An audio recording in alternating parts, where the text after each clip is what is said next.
What's up, guys? If you're not subscribed, please subscribe. Also, please smash that like button on the video and enjoy the show. Are there things that hypothetically may have happened between 9/11 and going to Kosovo that you can't talk about on camera? Very, very good chance.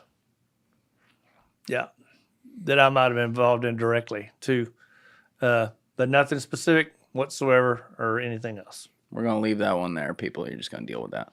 All right, so I did want to circle back to this because Al-Qaeda is going to be a theme here, and the Middle East is going to be a theme. But like within this, you said you go to Kosovo in 2002.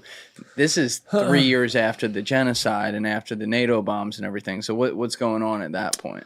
It's more of a show of force, and still we did what's called a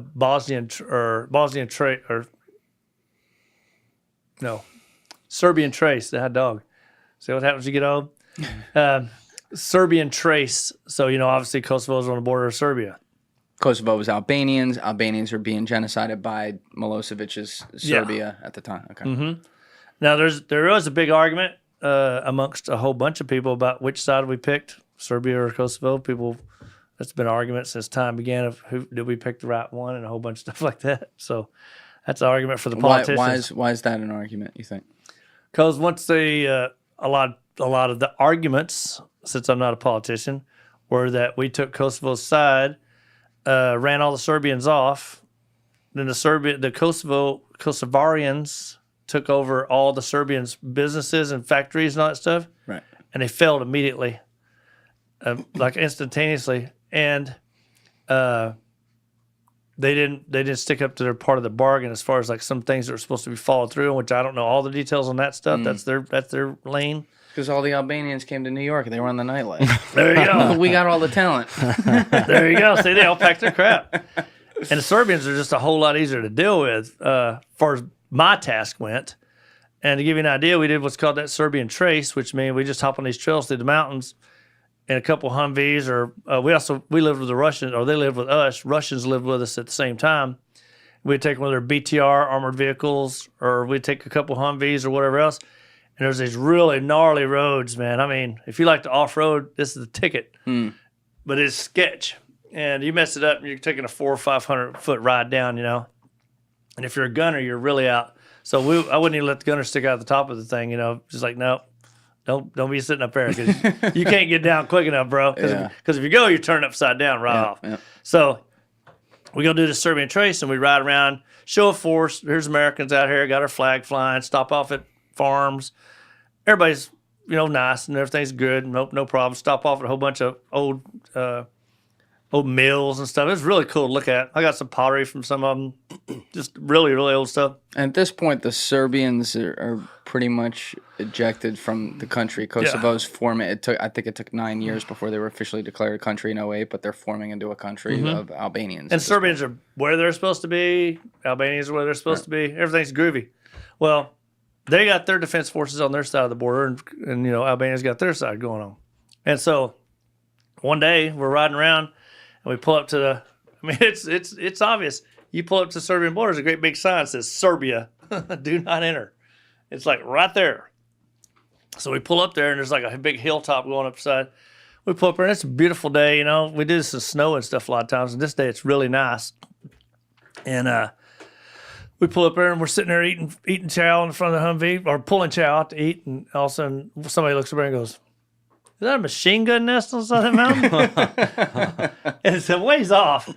And I look up there, and I was like, "Holy crap!" So I picked up Barrett, and I was a 50 caliber sniper rifle, and I looked through my scope on the hood like this, like, "Holy shit!" There's like 5 dudes sitting up there, and they're looking at us, and I'm looking at them, and I was like, I held up 50, and I was like this. Don't mess around, you'll get some. And they all start laughing and dancing around, giving each other high fives. And they reach down and they spread out real wide and they hold up a 20 millimeter, this big. And they're like, "For you." I was like, "No, I'm good. I don't need that. I do not need that." And they start laughing their butts off again. And I put the Barrett back. I was like, "Let's put that back there. We don't want that thing right." And it's mounted. That thing's mounted too on a tripod. I don't need that.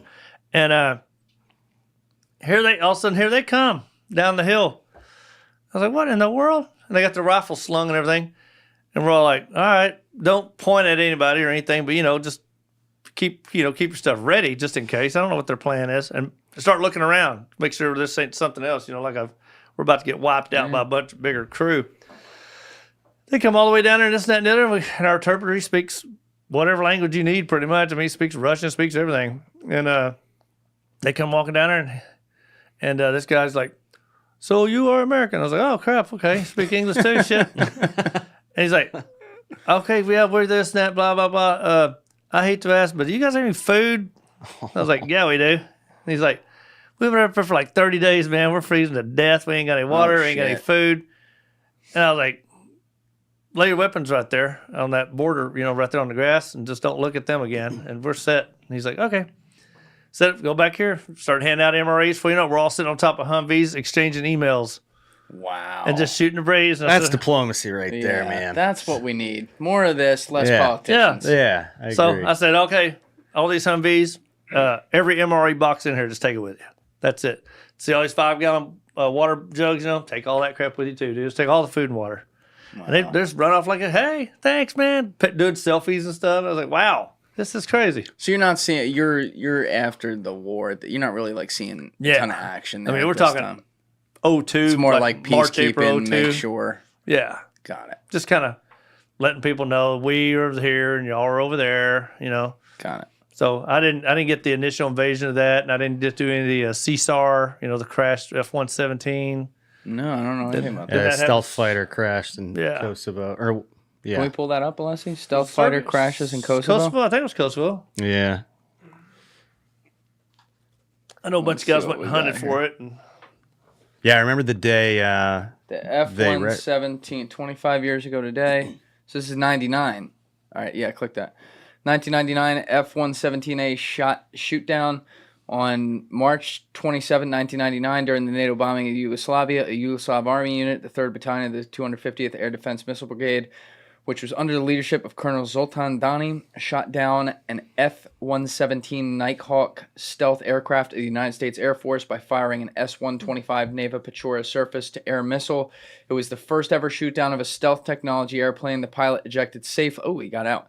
And was rescued by U.S. Air Force pararescuemen conducting search and rescue. The F-117, which entered service with the U.S. Air Force in 1983, was cutting-edge equipment and the first operational aircraft to be designed using stealth technology. By comparison, the Yugoslav air defenses were considered relatively obsolete. So basically, they were able to shoot this down, and then we were worried that they had it in their possession so they could study it for proprietary info. Give it to the Chinese or Russians. Right. But I remember the pilot, I think, was up in a tree, climbed a tree or something for like a day or or a couple days just to get some concealment. Thank you for watching the video, guys. If you haven't already subscribed, please smash that subscribe button and check out this clip's full podcast episode by clicking here or in the description below.